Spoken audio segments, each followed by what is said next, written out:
Hello students, आप देख रहे हैं chemistry smart tips. My name is Rohit Kushwaha. तो जैसा कि आप लोगों को याद होगा कि लास्ट क्लास में हम लोग मोल कॉन्सेप्ट डिस्कस कर रहे थे और मोल कॉन्सेप्ट में भी लिमिटिंग रिएक्टेंट और एक्सेस रिएक्टेंट के बारे में डिस्कस किया था।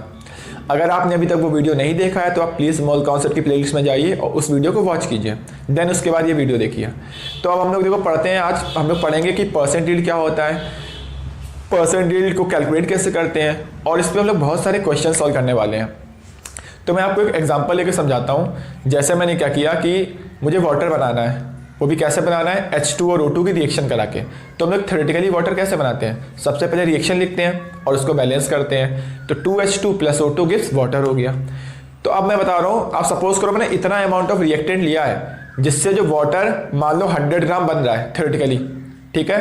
फिर मैं एक्सपेरिमेंट करने गया, तो एक्सपेरिमेंट करके मैंने क्या देखा कि सेम अमाउंट ऑफ रिएक्टेंट लिया बट थ्योरेटिकली हम लोगों का 100 ग्राम बन रहा था, और एक्सपेरिमेंट किया फिर भी 100 ग्राम बन रहा है।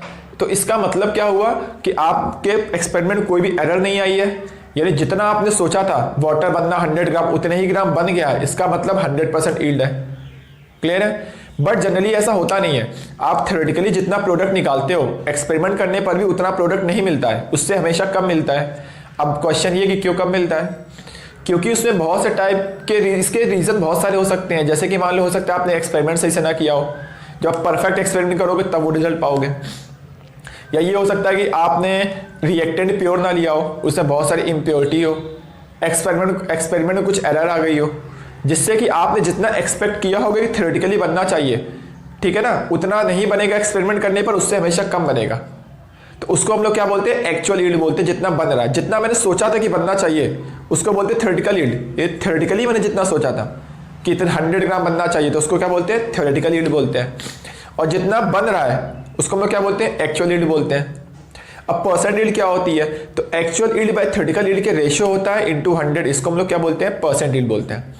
जैसे कि मान लो मैंने थ्योरेटिकली सोचा कि 100 ग्राम प्रोडक्ट बनना चाहिए वाटर, और मैंने एक्सपेरिमेंट करके देखा तो 90 ग्राम बन रहा है।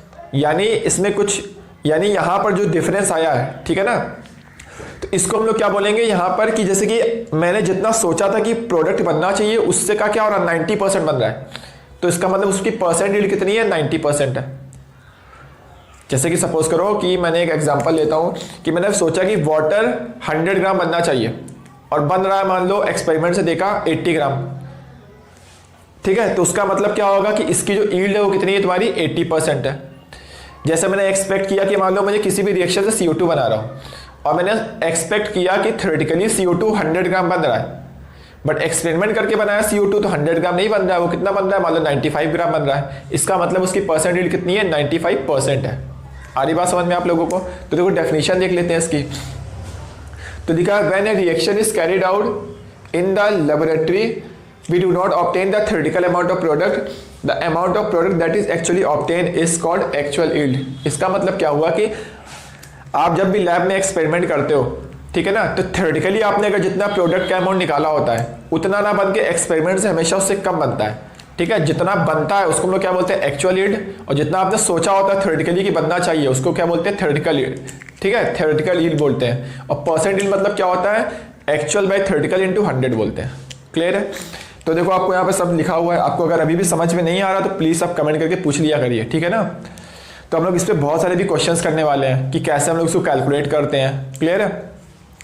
तो आप देखो डेफिनेशन आप देख लो यहाँ पर। एक्चुअल यील्ड क्या होता है, the amount of product produce in the experiment, यानी जितना एक्सपेरिमेंट से प्रोडक्ट की वैल्यू आ रही है, ठीक है ना, उसको बोलते हैं एक्चुअल यील्ड। और थ्योरेटिकल मतलब जितना आपने सोचा होता है थ्योरेटिकली जब कैलकुलेशन कर रहे हो आप, तो maximum amount of product produce through calculation. आधी बात समझ में आप लोगों को, तो नोट कर लीजिए आप।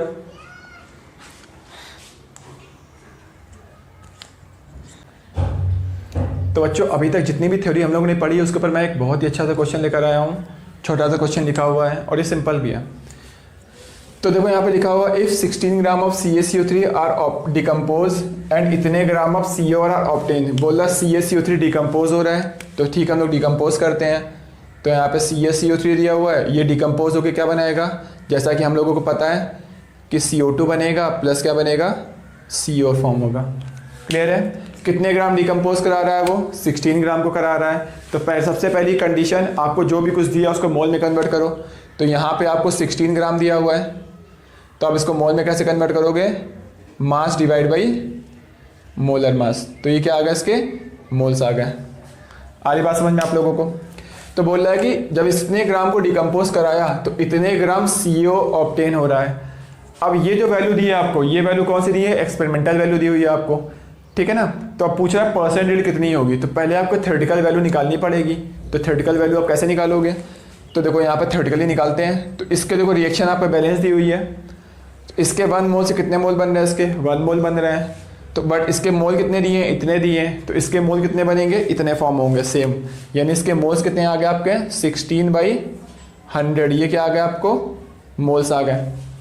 क्लियर है। अब CO के मोल्स आ गए तो क्या आप CO का मास निकाल सकते हो, जरूर कैलकुलेट कर सकते हो। कैसे निकालोगे, मोल्स अगर मुझे पता है ये 16 लिखा हुआ है, ठीक है, इनटू इसका मोलर मास से मल्टीप्लाई कर दो, मोलर मास कितना होता है 56 होता है, यानी ये वैल्यू सॉल्व करने पर आएगी, इस वैल्यू को आप सॉल्व करोगे तो आएगा 8.96 ग्राम आएगा। आप सॉल्व करके देख लेना।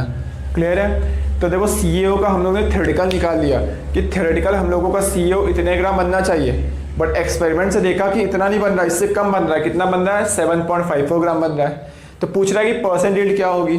तो जैसा कि अभी तक हम लोग ने फॉर्मूला पढ़ा था, कैसे आया फॉर्मूला हम लोगों ने डिस्कस किया था, तो उस फॉर्मूले के थ्रू देखो हम लोग कैलकुलेट कर सकते हैं। परसेंट यील्ड इक्वल टू होगा एक्चुअल यील्ड होता है, एक्चुअल मतलब जितने अमाउंट ऑफ प्रोडक्ट बन रहा है, कितना बन रहा है 7.54 ग्राम बन रहा है, ठीक है, डिवाइड बाई होता है थ्योरेटिकल यील्ड होता है, थ्योरेटिकल कितना बन रहा है 8.96 बन रहा है, यानी 8.96 बनना चाहिए था, जबकि बन कितना रहा है 7.54 ग्राम बन रहा है इनटू 100। तो ये ऐसे हम लोग क्या करते हैं, परसेंट यील्ड कैलकुलेट कर लेते हैं। तो आप जब यहाँ पे कैलकुलेशन करोगे, आप कैलकुलेशन कर लेना, मैंने पहले ही कर रखी है, तो ये वैल्यू आएगी 84.15%। आ रही बच्चों बात आपको समझ में। तो अगर आपको अभी भी समझ में नहीं आ रहा तो प्लीज़ आप कमेंट करके जरूर बताया करिए कि आपको वीडियो कैसा लगा। तो आप नोट कर लीजिए।